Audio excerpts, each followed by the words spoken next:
출가에서 열반까지라는 주제로 이번에 팔상선도 법회를 합니다. 출가에서 열반이라는 이야기를 할 때 부처님의 입장에서 이야기를 한다면 무수억급의 이야기를 해야 됩니다. 그런데 이 자리에 오신 분들 입장에서 본다면 지금 한 생의 이야기를 할 수 있겠습니다.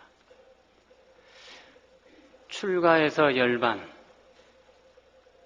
그 자체가 보살도를 이야기를 하는데 오늘은 그 첫 번째로 도솔레이상에 대한 이야기를 드리겠습니다. 먼저 앞서서 왜 모든 부처님들께서는 이 사바세계에 현신하실 때 왜 도솔천을 거쳐서 오느냐? 거기에는 중요한 이유가 있습니다. 그냥 도솔천을 거쳐서 오는 게 아니라 도솔이라는 그 뜻이 무엇이냐면 지족이라는 뜻입니다. 이 세상에 재물을 얼마만큼 가져야 만족할 줄 알겠습니까? 그런데 부처님께서는 이 세상에 값을 매길 수 없는 무가의 보배, 그것을 모든 중생들이 다 가지고 있다. 그러니 이 세상에서 누구보다도 각자가 다 가장 큰 부자다. 이런 뜻입니다. 그게 뭐겠습니까? 우리 각자가 가지고 있는 불성의 자리, 그것은 값을 매길 수 없는 보배입니다. 그것이 있으니까 물질적으로 조금 많은 사람이 내 앞에 있더라도 또 나보다 훌륭한 직장을 가지고 있더라도 조금 더 기죽지 말라는 뜻이죠. 왜? 나에게 무가의 보배를 가지고 있는, 나만 알고 있는 그 불성이 있기 때문에, 그렇기 때문에 이 세상에서 가장 부자인 줄 알아라. 가장 훌륭한 존재인 줄 알아라. 그것을 부처님께서 사바세계에 오시기 전에 도솔천을 거쳐서 오시는 이유입니다. 그래서 가장 값진 그 보배를 가지고 있으니까 그 보배를 닦아서 빛내기만 하면 된다는 뜻이죠. 이 도솔레이를 이야기를 하려면 부처님께서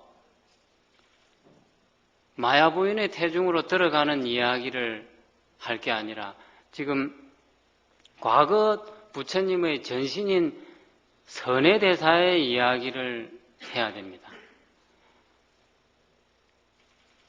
그때가 언제냐면 아주 오랜 옛날에 등조라는 왕이 나라를 다스리는데 이 왕이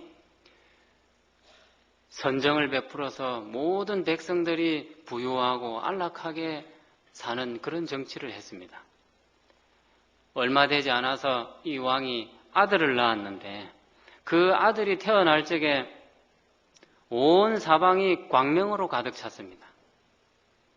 너무나 기이한 그 광명이 뿜어져 나오게서 신하들과 의논한 끝에 이 왕자의 이름을 보광이라고 합시다.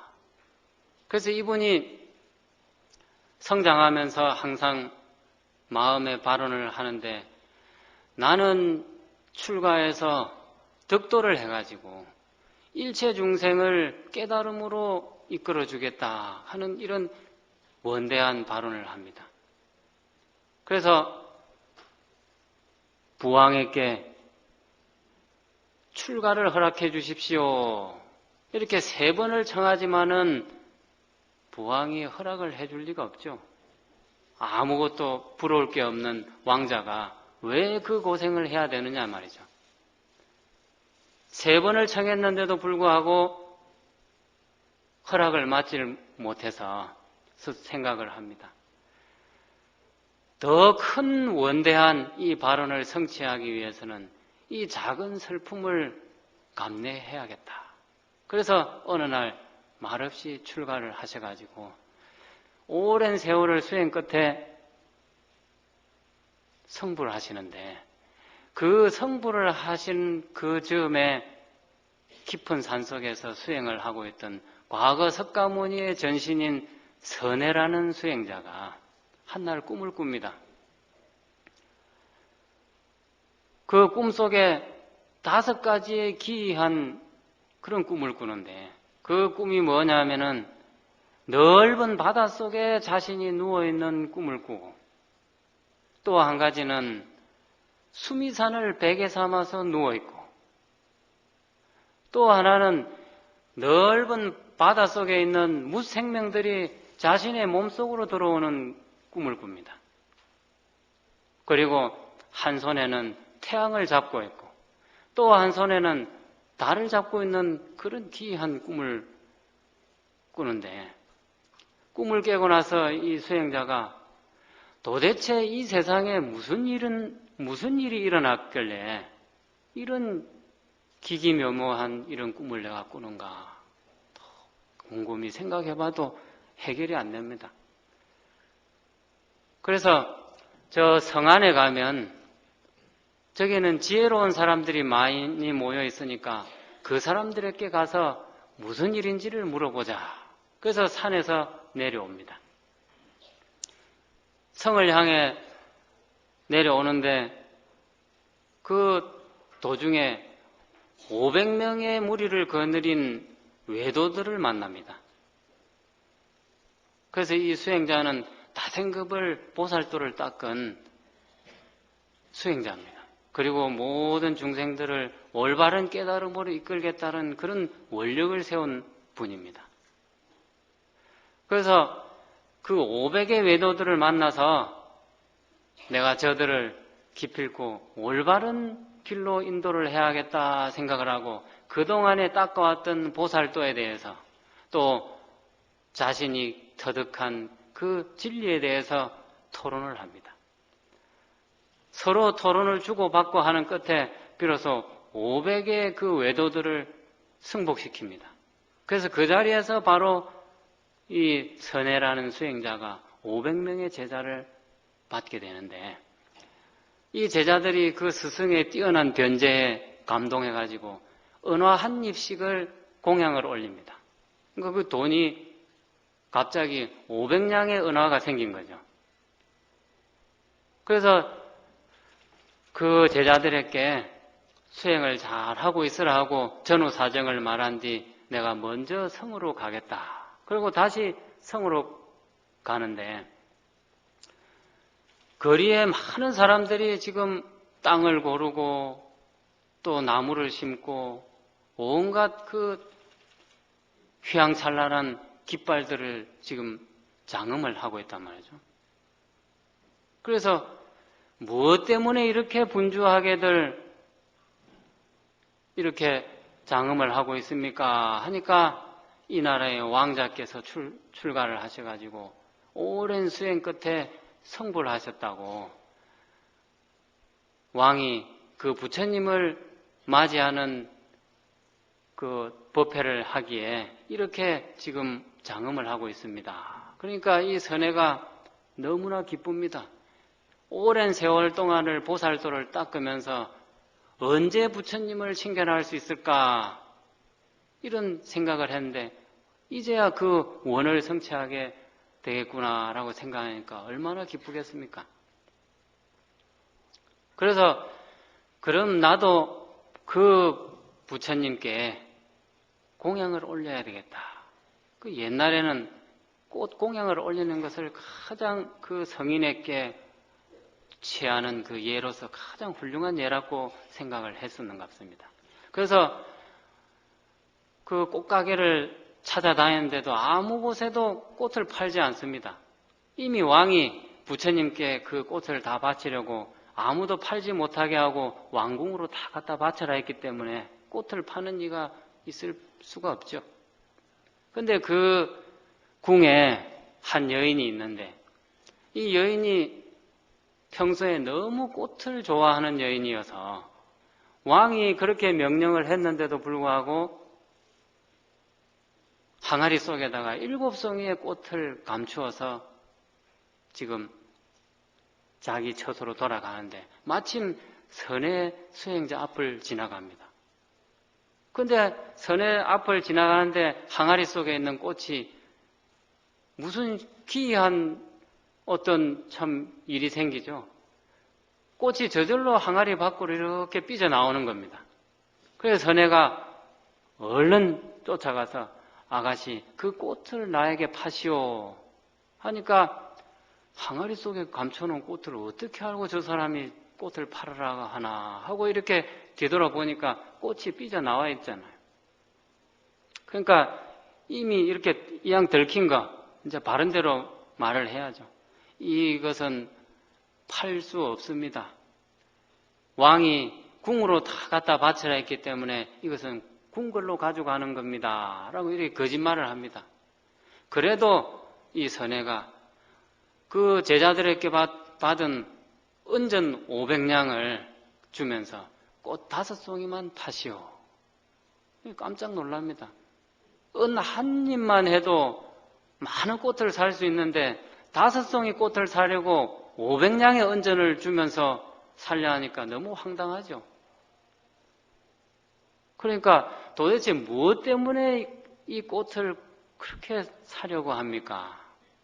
나는 다생급을 보시행을 닦고 보살도를 닦으면서 부처님 신경을 하기를 발언했었는데 오늘에야 그 원을 이루게 되었으니 내 무엇인들 아까울 게 있겠느냐고.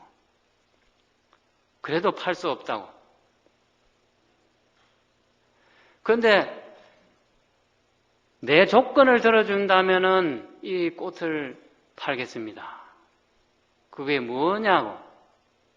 그러니까 내가 한 가지 원이 있는데 그것이 무엇인가 하면 이 선의 그 몸가짐이나 어떤 이 사람의 이 행동 거지를 보고 그 꽃을 흥정하는 그 순간에 벌써 이 수행자에게 이 여인이 감동을 받은 거죠. 내가 세세생생 당신과 부부의 인연을 맺게 해준다면 이 꽃을 팔겠다고. 너무나 황당합니다. 그렇지만은 꽃이 필요하단 말이죠. 그래서 그렇다면 내가 그 조건을 들어주는 대신에 나도 조건이 있다고. 무엇인가 하니 나 역시 세세생생 보살도를 닦으면서 수행을 해왔는데 그 중에서 나는 보시행을 어뜸으로 삼아서 나는 수행을 해왔으니까 세세생생 부부의 인연이 되었더라도 누군가 나에게 와서 처자와 자식, 권속, 온갖 보물을 보시하라 할 때 그 마음을 끄끄려 하지 않는다면 내 그 조건을 들어주겠다. 그러니까 이 여인도 흔쾌히 그렇게 하겠습니다. 이 여인도 보통 여인이 아니죠. 그러면서 그렇다면 이 꽃송이 2송이 모두 다 가져가셔서 부처님께 5송이 꽃을 올릴 때 내 발언의 몫으로 2송이를 올려주십시오. 세세생생 부부의 인연이 되는 것을 어기지 않게 그 발언을 수행자께서 해주십시오.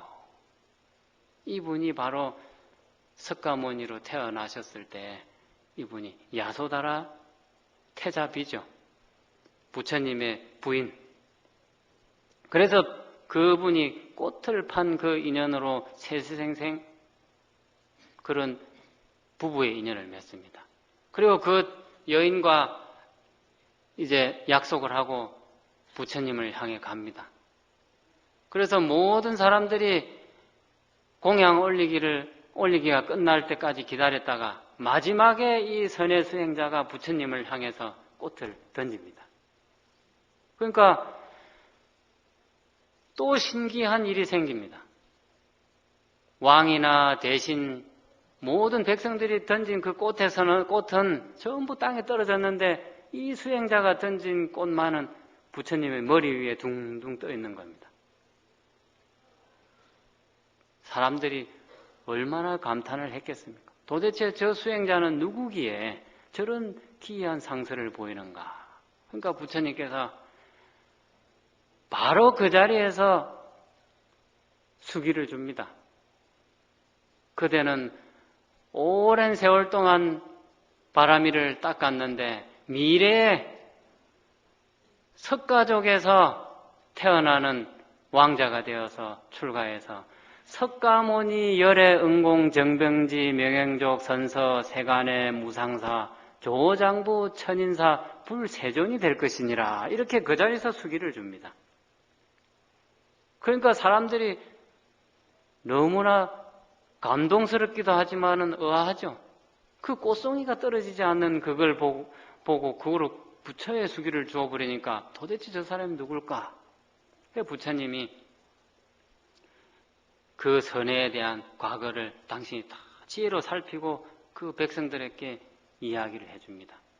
그리고 그 자리에서 이 선해의 보살도를 행하는 마음이 얼마나 깊은지를 시험을 하십니다. 이미 왕이 그 자리에 있는데 거기에 얼마나 정돈이 잘 되어 있겠습니까? 그런데 2억 걸음 정도의 신통으로 뻘밭을 만듭니다. 그리고 건너가시려고 하죠. 그러니까 선해가 얼른 자신의 옷을 벗어서 그 뻘밭을 덮는데 그래도 모자라서 자신의 머리를 그 뻘에다 펼칩니다. 그러니까 부처님이 보강열의 부처님이 그 선해를 밟고 지나가니까 선해가 그 자리에 꿇어 앉아서 제가 부처님께 출가해서 귀하고자 합니다. 이 말이 떨어지자마자 장하구나 비구야 이 말 한마디에 가사가 입혀지고 머리가 깎여집니다. 이렇게 해서 그 가사가 입혀지고 머리가 깎아진 이 선해가 부처님을 향해 여쭙습니다. 제가 지난날 꿈을 꾸었는데 그 꿈이 무슨 뜻인지 궁금합니다. 이렇게 물으니까 무슨 꿈을 꾸었느냐? 제가 넓은 바닷속에 누워있는 꿈을 꾸었습니다. 하니까 그것은 네가 앞으로 생사의 바다로 들어간다는 뜻이니라. 왜 생사의 바다로 들어가야 되느냐? 중생은 태어날 때 기쁨의 눈물을 흘립니다. 또 죽을 때는 아쉽고 슬픔의 눈물을 흘립니다. 그 눈물이 만들어낸 게 바다인데 그래서 생사의 바다라고 한다. 그 생사의 바다 속에 들어가야 중생들을 구제할 수 있지 않겠느냐 이 말이죠. 그래서 부처가 되면 반드시 생사의 바다 속으로 들어가야 중생을 구제할 수 있다. 그래서 번뇌해중 선벌사라 이런 말을 합니다. 생사 번뇌의 바다 속에서 부처님이라고 하는 분이 어떤 사람이냐? 생사 번뇌의 바다를 건너게 하는 뱃사. 그렇게 설명을 해주니까 또 묻죠. 그럼 수미산을 베고 있는 뜻은 무슨 뜻입니까? 그것은 사람마다가 가지고 있는 상이 있는데 그 상이 얼마나 높으냐? 이 세상에서 가장 높은 산 이름을 말하라고 한다면 수미산 이야기를 하죠. 우리 경전에 나오는 수미산을 이야기하는데 그 수미산보다도 높은 상이 있다. 그것을 우리가 잘 아는 사상입니다. 아상, 인상, 중생상, 수자상. 그 사상이 저 수미산보다 높답니다. 참 신기하죠. 수미산은 엄청 높을 것인데 키는 겨우 2m도 안 되는 사람들이 말이에요. 그 상이 그 높은 산보다 높으니까 참 묘한 도리죠. 그 사상의 산이 무너질 때 부처가 될 수 있다. 부처가 되어서 구경 열반에 드는 것을 의미하느니라. 그래서 우리 절집에서는 이런 말을 합니다. 인하산 붕처에 무의도 자고라. 아인 중생 수자, 그 사상이 무너지는 그때에 한없이 높은 그 무상의 도를 깨달을 수 있다, 이런 뜻입니다. 그러니까 부처님이 제대로 말씀을 해주시죠. 사상의 산을 거꾸로 틀어서 네가 성불해가지고 열반에 들 것이라는 그 뜻이다. 그걸 미리 네 꿈에서 꿨다는 거죠. 그러면 모든 중생들이 제 몸속으로 들어오는 것은 무슨 뜻입니까? 그것은 부처를 이루고 나면 얼마나 많은 중생들이 너에게 귀의하겠느냐, 그런 뜻이라고. 그러니까 너는 여러 생을 받으면서 보시행을 어떠므로 해서 수행을 했느니라. 그러니까 앞으로도 그 보시행을 근본으로 해서 보살도를 닦는 그 수행을 멈추지 말고 부처가 될 때까지 열심히 수행을 닦으라고 말씀하십니다. 그런데 왜 모든 과거 칠불도 그렇습니다. 과거 그 모든 부처님들이 왜 바람일 행이 많은데도 불구하고 제일 어뜸으로 보시행을 왜 중시했느냐? 말로서 떼오는 거는 쉽습니다. 돈 안 들잖아요. 그런데 내 목숨을 내어놓으라고 했을 때 그걸 미련 없이 내놓는다는 것은 어렵습니다. 그래서 보시라는 것은 자기의 목숨을 내어줄 때 지울 줄 수 있는 그런 자비심이 있을 때 진정한 보시가 됩니다. 우리 불자님들은 보시 이야기만 나오면 아마 조금 그냥 가슴이 뜨끔하실지도 모릅니다. 다니는 곳마다 그냥 불사를 많이 하니까 또 보시 이야기 하나 하겠지만 그 보시는 보살님들의 역량에 따라서 마음에 내키시는 대로 하시면 됩니다. 누가 뭐라 하든 내라 그래도 마음에 내키지 않는 것을 낼 때는 의미가 없습니다. 자기가 10원을 내어도 흥겨운 마음으로 낼 때 진정한 그 보시가 됩니다. 그 보시 이야기가 나왔으니 잠시 그걸 이야기하고 넘어가겠습니다. 이 시간이 1시간인데 그 안에 다 할란가 모르겠습니다. 그런데 보시를 먼 데서 먼저 생각하지 마시고 자기 자신에게부터 생각하십시오. 우리 절집에서는 공양할 때 이런 개성이 있습니다. 아신중류 8만호에 1일 가규 9억충이라 그럽니다. 내 몸에는 8만 4천의 털구멍이 있는데 그 털구멍 하나하나에마다 9억의 중생이 살고 있답니다. 그럼 내 한 몸뚱이에 도대체 몇 중생이 삽니까? 8만 4천 곱하기 9억을 해보십시오. 내 한 몸에 그렇게 많은 중생이 있습니다. 근데 이 이야기를 왜 하느냐? 제피신명수 신신이 아필성도 선도여 하리라. 내가 이렇게 시주에게 시주를 받아서 내 입으로 공양을 먹는 것은 그대들에게 보시행을 하는 것이다 이 말이에요. 내가 그대들의 신명을 보존시키기 위해서 내가 시주의 공양물을 받아 먹어서 그 먹는 동시에 내가 그대들에게 보시행을 한다는 뜻입니다. 9억, 털구멍 하나에 9억이니까 그 많은 중생을 먹이 살리려면 많이 먹어야겠죠. 그러니까 9억에 한 털구멍에 9억인 그 이름 말할 수 없는 그런 중생들에게 지금 공양으로서 보시를 합니다. 자기 스스로 자기 입에 먹지만은 자기 몸속에 있는 중생들에게 보시를 합니다. 그러면서 발언을 하죠. 내가 만약 미래에 성불한다면 가장 먼저 그대들을 제도해 주겠노라. 자기 자신에게 지금 그렇게 지금 발언을 하는 겁니다. 공양 그냥 드시는 게 아닙니다. 공양을 먹을 때 맵고 짜고 이거 시비할 게 아니라 매운 거 먹으면 뭐 덜 맵게 하는 거 먹으면 되죠. 짜면 물 많이 먹으면 되고. 이렇게 많은 중생이 지금 먹을 건데 간장 한 항아리 먹어도 아마 별 지장 없을 겁니다. 보살심이 있다면 그 성인병 안 걸립니다.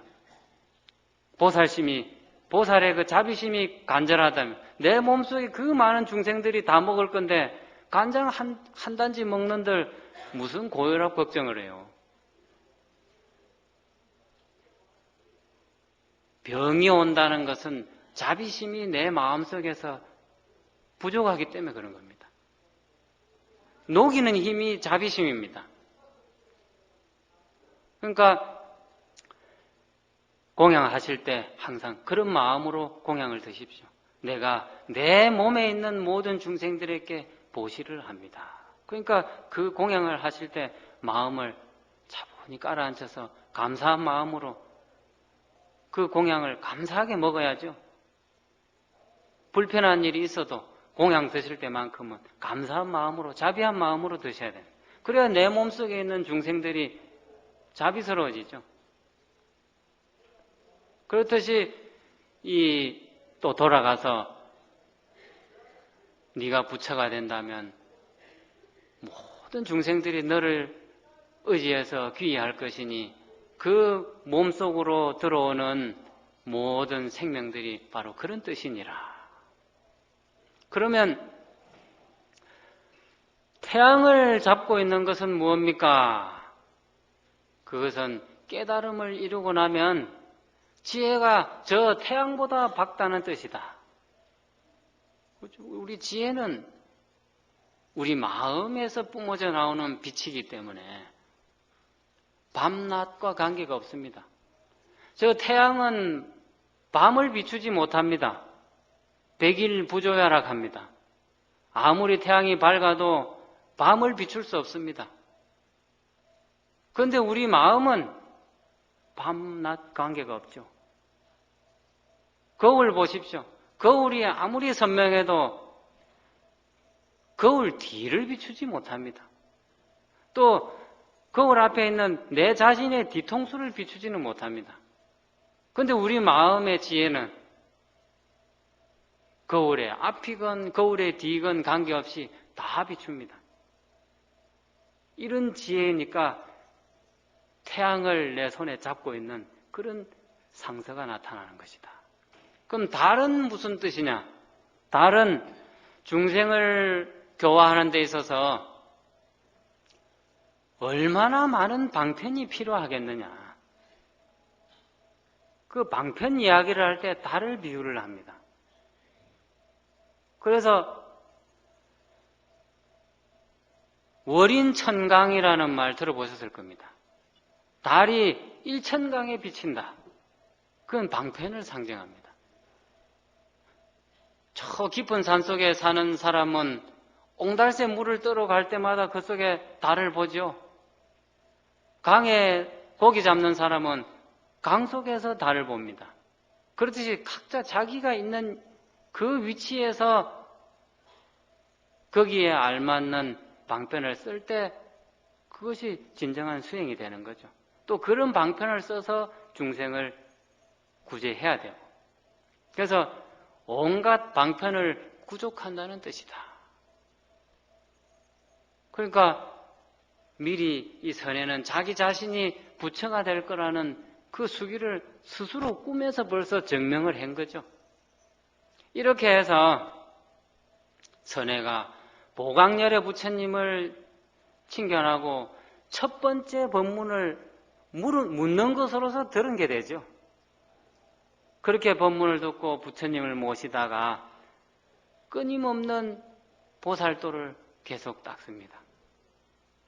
보광열애께서 열반하시고 이 선에도 또 생이 다하고 이런 식으로 해서 이 수기를 받은 뒤로도 이 선의 수행자는 36번의 생을 더 받습니다. 36번이라는 한 생도 지겨울 때 36번의 생을 받으면서도 한 번도 보살도를 행하는 그 싫어하는 마음을 내질 않습니다. 그래서 36번을 받은 뒤 마지막에 이제 도솔천궁에 몸을 받습니다. 이 사바세계에 내려올 준비를 하기 위한 거죠. 도솔천궁에 몸을 받아서 그 천인들에게 그동안 닦아왔던 보살도를 이야기하고 해서 많은 그 법문을 해서 교화를 합니다. 여기서 천인이라고 하니까 무슨 우리가 있는 기준으로 해서 저 머리 위에 하늘이라는 뜻이 아닙니다. 얼마나 이 의식을 맑힌 사람들이 사는 곳이냐. 여기가 하늘 세상입니다. 여기서 지금 좀 속된 말로 꾸리한 생각 안 하고 계시잖아요. 이 자리에 앉으셔가지고. 여기서는 오늘 부처님 출가해서 열반까지라는 그 거룩한 그 법회에 참석하는 날이다. 그러니까 거기에 지금 다른 생각하고 계신 분이 없단 말이죠. 그렇게 생각이 올곧고 밝은 생각을 하고 밝은 지혜를 가진 분들이 있는 곳이 그곳이 천상입니다. 따로 어떤 천상의 세계가 있지 않습니다. 그만큼 수승한 지혜를 갖춘 사람들 속에 몸을 놔두었다는 뜻입니다. 그렇게 하시다가 그 천인들을 교화하다가 때가 된 줄 아시고 내가 어느 나라에 나면 좋을까 이렇게 남선부주를 돌아보는데 인도에 석가족이라고 하는 그곳에 정반왕이 내 아버지가 될 만하구나.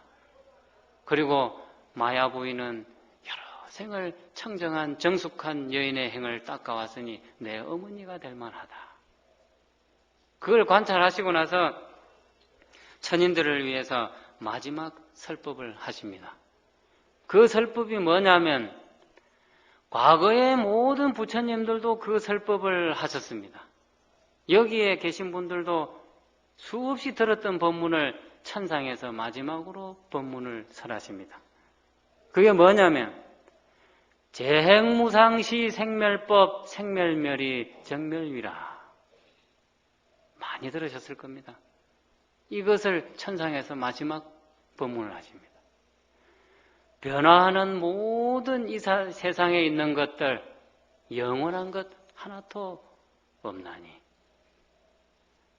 영원한 것 없이 끝없이 변하는 이것이 바로 생하고 멸하는 법이니라. 생하고 멸하는 이 법만 다 사라지고 나면 그것만 다 맑혀서 생멸의 도리가 없는 그 자리에 이르기만 한다면 고요하게 깨달음의 세계에서 놀 수 있으리라. 그렇게 천상의 중생들을 위해서 법문을 하신 뒤 6 이빨을 가진 상아를 타고 마야부인의 뱃속으로 강림을 하십니다. 요게 지금 부처님의 전생에서 확 지금 간략하게 지금 이야기를 해서 부처님께서 마야부인의 태로 들어가는 그 이야기를 지금 간단하게 드리고 여기서 부처님께서 무수한 생을 수행을 하시면서 어떤 자세로 수행을 하셨느냐? 어떤 자세로 수행을 하셔가지고 지금 육상의 코끼리를 타고 마야부인의 뱃속으로 들어가셨느냐? 거기에는 다른 게 없고 종초발심지 성불이 일신 일지해라. 이 마음으로 과거의 모든 부처님도 그랬고 지금 태중으로 들어가는 석가모니 부처님도 그렇습니다. 무슨 말이냐면 처음 발심해서 내가 기필코 보살도를 닦아서 성불하겠다. 이 발언을 해서 시작으로 해서 성불하기까지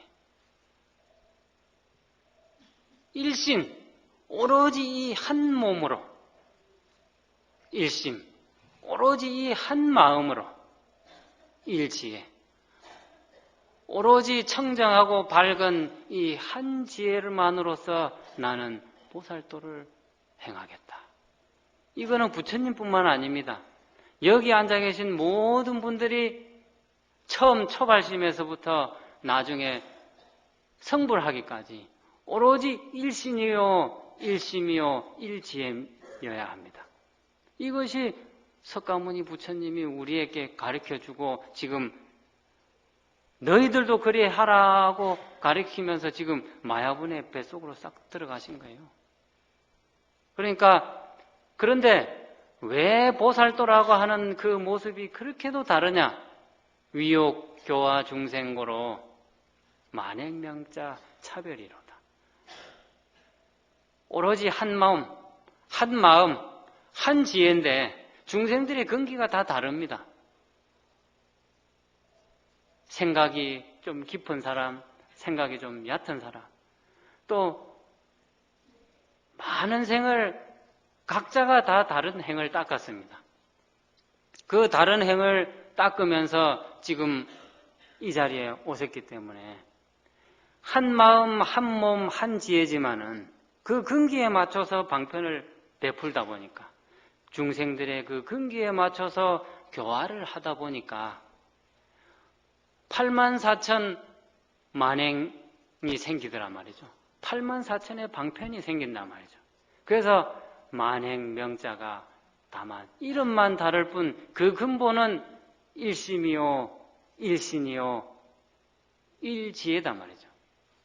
그것을 여기 앉아 계신 모든 분들은 항상 마음속에 새기셔야 됩니다. 그래야 오늘 석가모니 부처님이 마야부인의 태중으로 지금 들어가신 그 근본 뜻을 제대로 아시는 겁니다. 그러니까 오늘 마야부인의 뱃속으로 석가모니가 입퇴를 하셨듯이 여기 앉아 계신 분들은 그럼 뭘 해야 되느냐? 그 부처님은 넘이라 치고 그 부처님은 마야부인 뱃속으로 들어갔는데 여기 앉아 계신 분들은 그럼 뭘 해야 되겠습니까?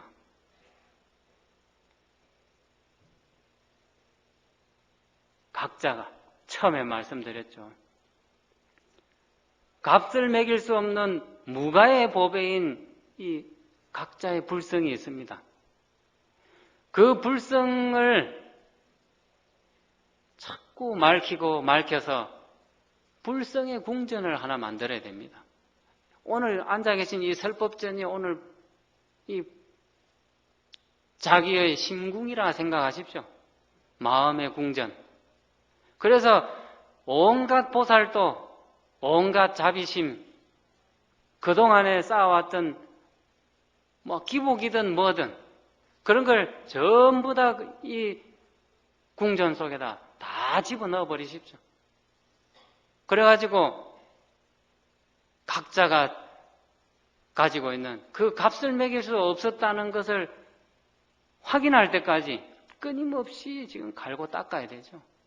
잠깐 했다가 잠깐 멈추고 했다가 멈추고 이러면 하루거리 학질과 같아요. 또 옛날 나무를 비벼서 불을 내는 그런 시절 있었잖아요. 그거는 불이 날 때까지 멈추면 안 됩니다. 힘들다고 잠깐 멈추면 처음부터 다시 해야 돼. 또 불이 날만한데 또 멈추면 처음 했던 것보다 더 힘듭니다. 왜 불을 떼보시면 아시겠지만은 불이 어중간하게 타다가 꺼지면 그거 다시 붙이는 게 어렵습니다. 차라리 생나무가 더 불 붙이기 쉽죠. 우리가 공부를 하고 수행을 하고 하는 이것도 그와 같습니다. 잠깐 힘들고 현실이 지금 엎친 데 덮쳐서 힘들지만은 멈추지 않아야 되고 멈출 수 없는 게 있습니다. 그런데 그거는 쉽게 그냥 잠깐 제껴둡니다. 숨 쉬는 거를 잠깐 제껴두면 어찌 됩니까? 그냥 관짝에 들어가야 되죠. 그러니까 숨 쉬는 거하고 똑같습니다. 내 마음에 그 값을 매길 수 없는 그 불성을 잠깐 이렇게 제껴둔다. 그럴 수가 없어요. 제껴둬도 따라옵니다. 그림자와 같아가지고. 그런데 그거 너무나 가까이 있고 너무나 그 귀중한 건데도 불구하고 그냥 잊어버리고 있죠. 현실이라고 하는 여기에 자꾸 묻혀버립니다. 그런데 여기 계신 분들은 이 절에 오셔가지고 기도하시는 이 순간에 더 그 부분을 깨어내시려고 이렇게 오십니다. 단순히 그냥 가정의 평화를 위해서 기도하시려고 오신 게 아닐 겁니다. 근본은 그겁니다. 내 자신이 맑아질 때 가정이 진정으로 편안해집니다. 부처님은 이 현실에서 자기 자신을 맑히는 것이 이 세상을 맑히는 거라고 가르칩니다. 경전 속의 이야기는 그 이야기입니다. 우리가 모르는 저 딴 세상 이야기를 하고 가신 분이 아닙니다. 우리는 뭐 한문이라고 하니까 또 저 인도말이라고 하니까 부처님은 뭐 어디 지 혼자 어디 수행해갖고 어디 이상한 나라 이야기나 하다가 가신 분인데 막 그래도 거룩한 분이기는 하니까 거기다 머리 조아리면서 복이나 빌자. 그게 아닙니다. 부처님은 일상생활에 잠자고 밥 먹고 일어나서 세수하고 하는 이 일상 속에서 자기 자신을 맑히는 법을 말씀하셨는데 그 말을 조금 고급스러운 언어로 하다 보니까 반야심경이 되고 천수경이 되고 금강경이 되고 화엄경이 된 겁니다. 그 말을 좀 이렇게 고급스럽게 미화를 시키다 보니까 그런데 그거를 지극히 평범하게 다 이렇게 맷돌에 갈아서 만약에 평범하게 만들어 놓는다면 밥 먹는 이야기 그리고 화장실 가서 배탈 났을 때 설사하는 이야기가 그거 써져 있습니다. 다른 이야기를 그 이외에 다른 이야기를 하셨다면 부처님을 찬탄하고 우리가 그 머리 조아리고 그렇게 할 이유가 없습니다. 부처님이 오늘 도솔례이상 도솔천에서 마야부인의 태로 들어가시듯이 여기 계신 모든 분들은 전부 보살도를 닦아서 자기 자신들만이 가지고 있는 그 궁전 속에 가득 채우면 그 궁전 속에 보살도로 가득 채우면 저절로 삐져나오겠죠. 그 삐져나오는 것은 다른 게 아니고 광명입니다. 우리가 빛이라고 하는 것은 그걸 지혜를 상징하는데 그 광명이 집에서 뿜어져 나오려면 어떻게 해야겠어요? 이 군더더기를 자꾸 비워내면 됩니다. 이 설법전 안에 만약에 농짝이며 돌멩이며 이런 거로 가득 채워 넣어 보세요. 여기 무슨 불을 켠들 무슨 빛이 나겠습니까? 빛이 난다는 것은 군더더기를 비운다는 뜻입니다. 여기에 이 전기불을 켜기 전에 이 안에 있는 것을 다 비워버리면 밝아집니다. 이 안에 지금 농도 없죠? 바위도 없습니다. 나중에는 이 기둥도 없애져야 됩니다. 기둥도 없고 다 없어지면 그냥 그 자체가 밝은 세상이 되는 거죠. 그것을 보살도라고 합니다. 보살도로 닦아서 보살도로 해양을 합니다. 우리 부처님 가르침은 보살도를 닦는 게 끝이 아니고 보살도를 닦아가지고 스스로가 부처가 되었다가 부처가 된 뒤에 중생들을 교화하는 보살도를 또 행하십니다. 처음도 보살도고 마지막도 보살도입니다. 그것을 이 석가모니 부처님이 중생들을 위해서 제대로 가르쳐 보시려고 이러한 수행을 하면 모두가 편안해지고 모두가 성불해서 다 이 세상이 다 안락한 세상이 될 것이다.